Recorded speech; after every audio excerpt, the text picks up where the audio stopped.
morning. Saya sekarang bersama dengan Wenish. So, hari ini kami ingin meneruskan pembacaan kami di dalam buku Tada Encounter Series Christ the Way untuk firman Tuhan. Oke?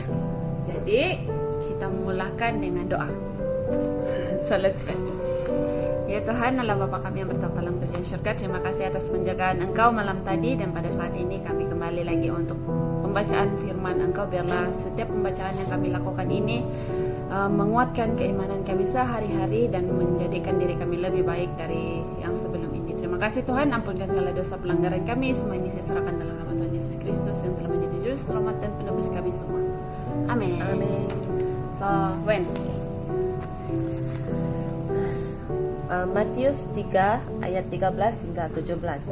Yesus dibaptis Yohanes.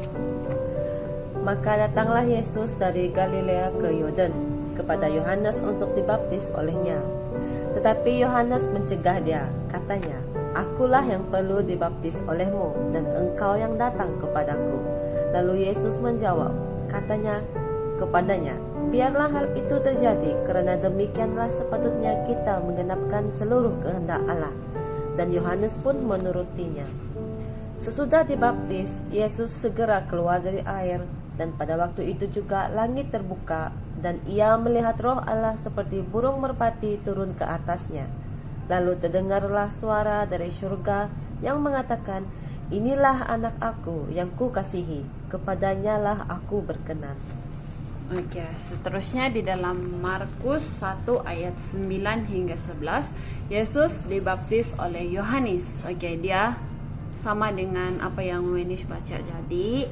So, saya baca, tapi ini di dalam buku lain yaitu Markus. Sebentar tadi adalah di dalam Matius.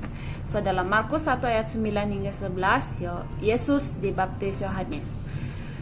Pada waktu itu datanglah Yesus dari Nazaret di tanah Galilea, dan ia dibaptis di sungai Yordan oleh Yohanes. Pada saat ia keluar dari air, ia melihat langit terkoyak dan roh seperti burung merpati turun ke atasnya.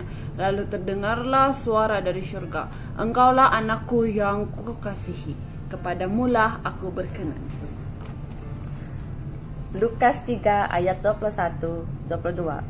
Ketika seluruh orang banyak itu telah dibaptis, dan ketika Yesus juga dibaptis dan sedang berdoa, terbukalah langit, dan turunlah Roh Kudus dalam rupa burung merpati ke atasnya, dan terdengarlah suara dari langit, "Engkaulah anakku yang kukasihi, kepadamulah aku berkenan."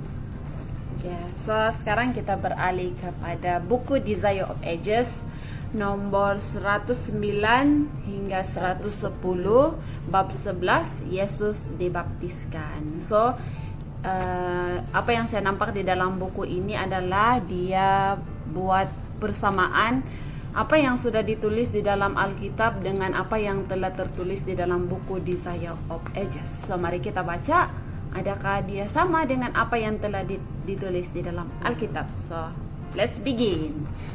Kabar tentang Nabi pada belantara dan perkabarannya yang ajaib itu pun tersiarlah ke seluruh tanah Galilea. Kabar itu sampai kepada para petani yang diam di bukit yang terjauh sekalipun, dan kepada nelayan di pantai dan di dalam orang-orang yang tulus ikhlas. Inilah kabar itu mendapat sambutan yang sesungguhnya. Di Nazaret kabar itu tersiar juga di bengkel pertukangan kayu milik Yusuf, dan panggilan itu didengar oleh Yesus. Waktunya sudah tiba. Setelah meninggalkan pekerjaannya sehari-hari, diucapkannya lah selamat tinggal kepada ibunya, dan mengikuti orang sekampungnya yang sedang berduyun-duyun menuju ke Yordan. Yesus dan Yohanes Pembaptis bersaudara sepupu serta bertelan rapat oleh keadaan kelahiran mereka. Namun selama ini mereka tidak pernah berkenalan langsung satu sama lain. Yesus selama ini tinggal di Nazaret tanah Galilea, sedangkan Yohanes tinggal di padang belantara Yudea.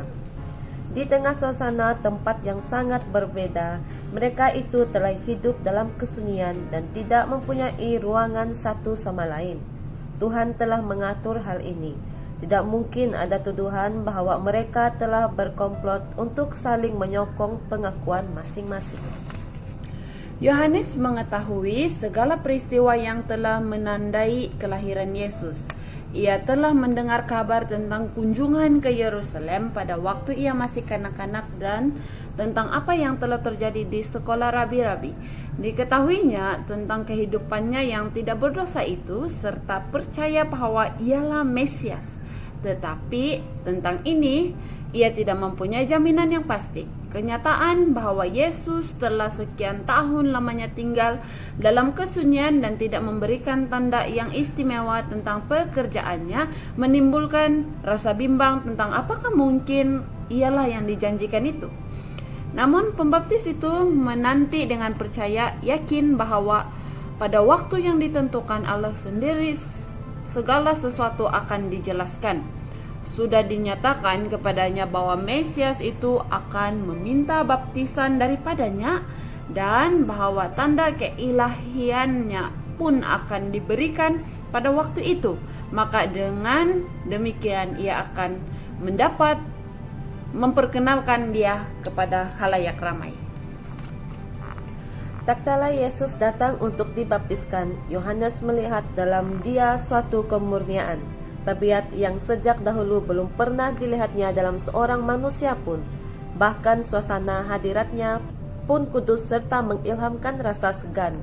Di antara orang banyak yang telah berkumpul di sekelilingnya di Yordan, Yohanes telah mendengar banyak cerita yang menyedihkan tentang kejahatan dan telah bertemu dengan jiwa-jiwa yang ditindas oleh beban dosa yang tidak terkira banyaknya.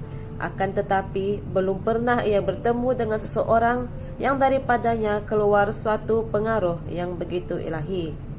Semuanya ini adalah sesuai dengan apa yang telah dinyatakan lebih dahulu kepada Yohanes mengenai Mesias itu. Namun ia segan meluluskan permohonan Yesus itu. Bagaimanakah ia seorang berdosa dapat membaptiskan pribadi yang tidak berdosa itu?